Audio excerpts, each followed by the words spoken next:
Drum nerds, welcome back. Am I yelling? I don't know, because these are noise cancelling, so who's to say? Right, before we get into this absolute beast of a thing, I have no idea what to expect. No doubt I've seen... Oh, no, settle down, Mr. Gene. I've seen this, I'm sure...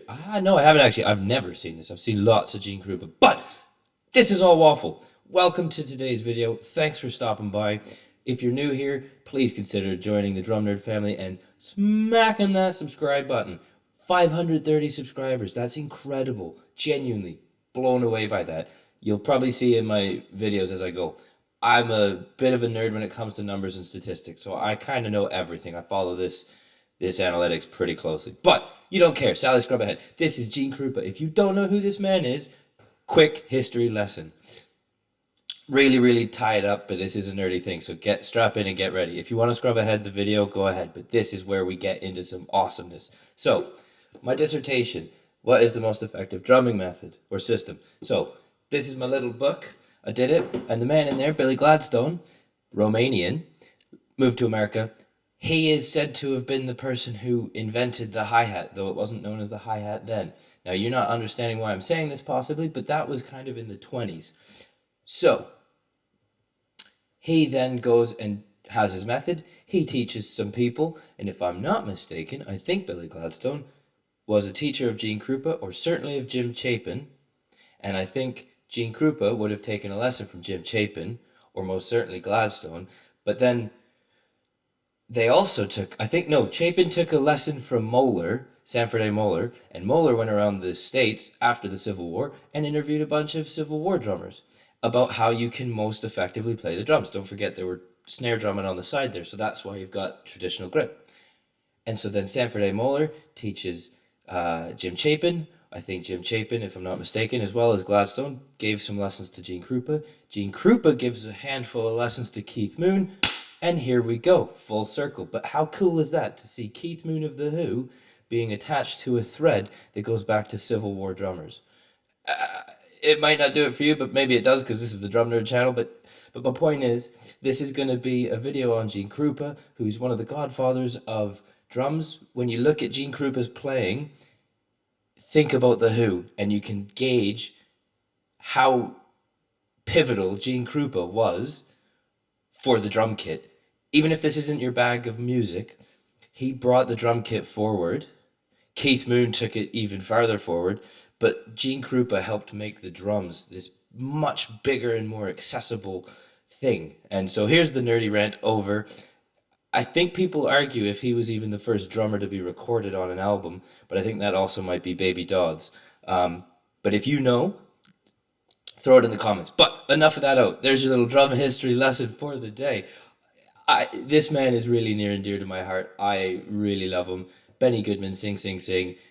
Famous big band tune. That's this man on the kit. Let's see what this video's got. Wait a minute! I already love this. This is 1947. This is crazy. Now, how did you get past the doorman? We're here and we're ready to play. I said, wait a minute! I've already hired that band. I'm not going to pay for two bands, Dillingham. You can see Gene Krupa is the man right next to the dude yelling. If I'm not mistaken, that is Gene Krupa with the bow tie there. We've got a contract and we're ready to live up to it. Oh, so that's it. Well, it seems to me our contract calls for you to play in the Savoy Perkins Hotel. That's right. But it doesn't specify the orchid room. Now does it? Oh, wow.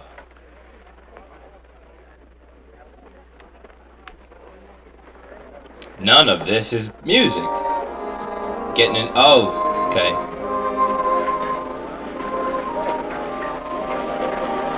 Okay, boys, saxophone's over there. We'll set the brass up back here. Come on. Oh, what's the use, Gene? Isn't so bad, Damon. Might have been Look at the him. powder room.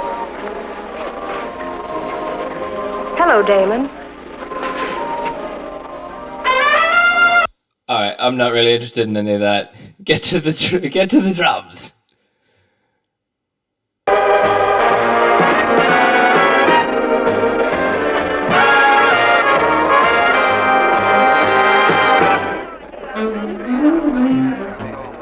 Oh.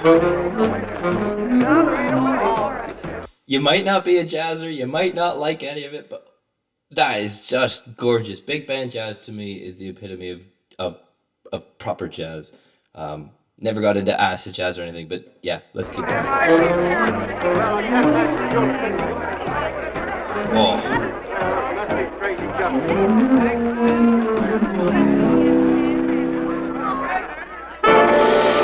Here we go.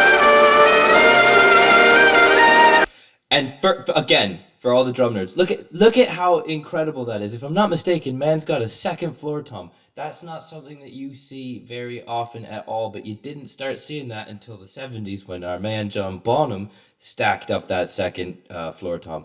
And look at the bass drum that Gene's using there, similar size to what Bonham then used later on, which I think was in 18 by 24.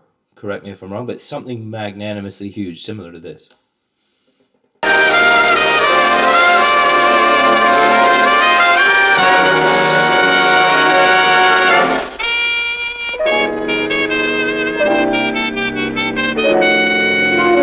I'm in love.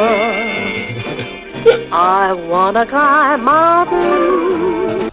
I'm gonna lose so many viewers and subscribers. I want the drums. I'm in love. Wanna go wading in fountains. I wanna grow daisies in great big yellow pots. That's awesome, man. With just he loves me petals, and no, he loves me not. I'm in love. See, what you will hear as well is that 2 and 4 step on the hats. That is the backbeat. We are not backbeating with, Chad Smith 2 and 4 on the snare and stuff. And that's not a knock on Chad Smith. I love the guy as a drummer. I mean, this is where it's stripped back, and the backbeat is your chunky. You got a lot of air. Bob always told me you got to have at least 3 inches on those hats to really give a chunky backbeat. So that is a feathered bass drum. That is so subtle. You can feel it, but not necessarily hear it. And it's locked in perfectly with that upright double bass. And that is just such a pocket. Like, we know about gospel chops and pockets and stuff, but the 2 and 4 on that hi-hat with just a 4 to the floor feathered bass drum that you don't even know is there, you just feel that it's there.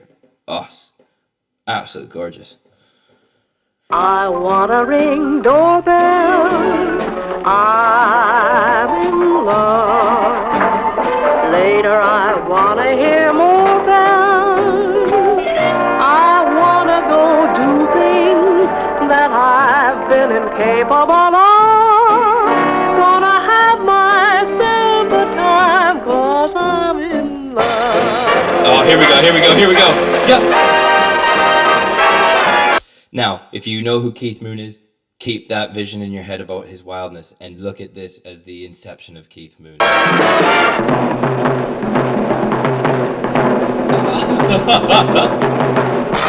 don't care how you do it, just as long as you get him out of there.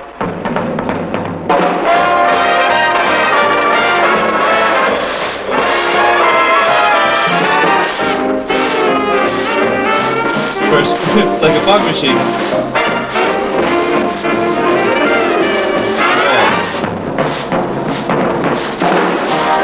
Oh, come on. See, again, this is so revolutionary for this guy. Obviously, splash cymbals seem to be a bit more popular back in the day because these were drum kits. The trap kit was all of the percussive instruments put together, and so there would have been somebody just playing that splash, but now they've put that there. But his kit is just, it's what you see from the 70s.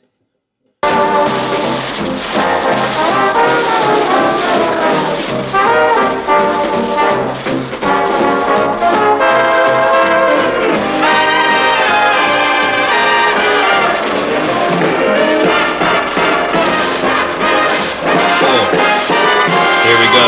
It's gonna happen.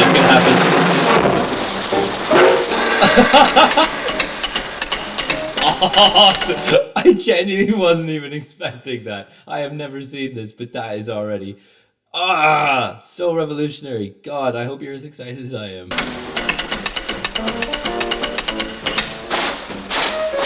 Oh, that's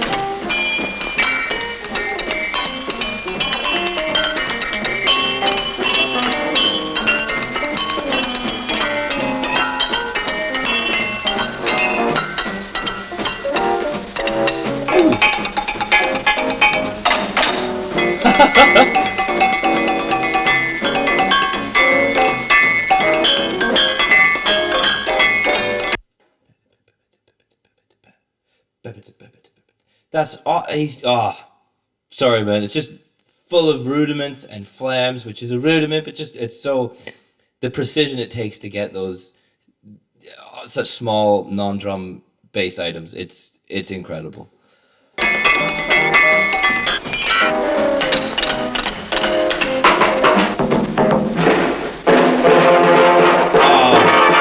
See, he's playing the snare through the stick. I'm in love.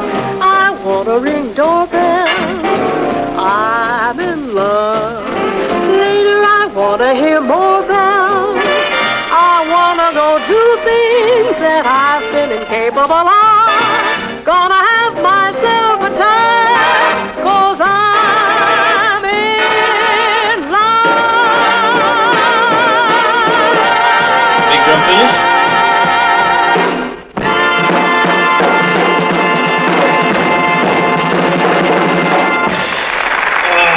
Come on. Look, at the end of the day, I'm doing more Gene Krupa videos. It'd be rude not to.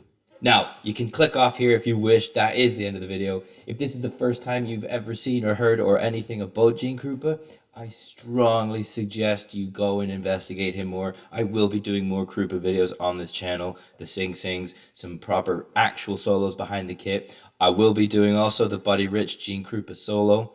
Which, okay, Buddy was a really fast dude. I'm not going to take that away from him.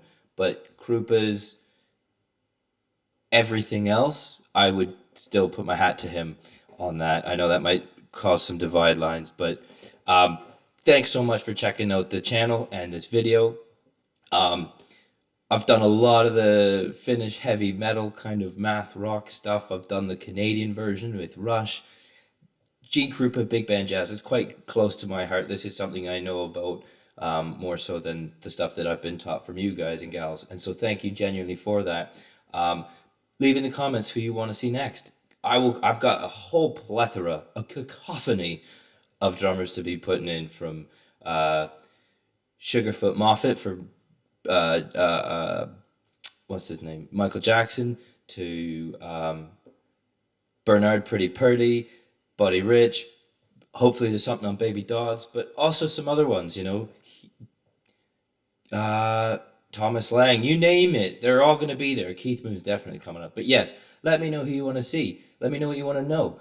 And thank you everybody for engaging in that post as well. Clearly everybody would rather fight 50 duck-sized horses than one horse-sized duck, and I agree with you. But thank you for getting involved in that. I'll put a post a week with random bizarre questions. But thanks for stopping by. I'm going to close off here.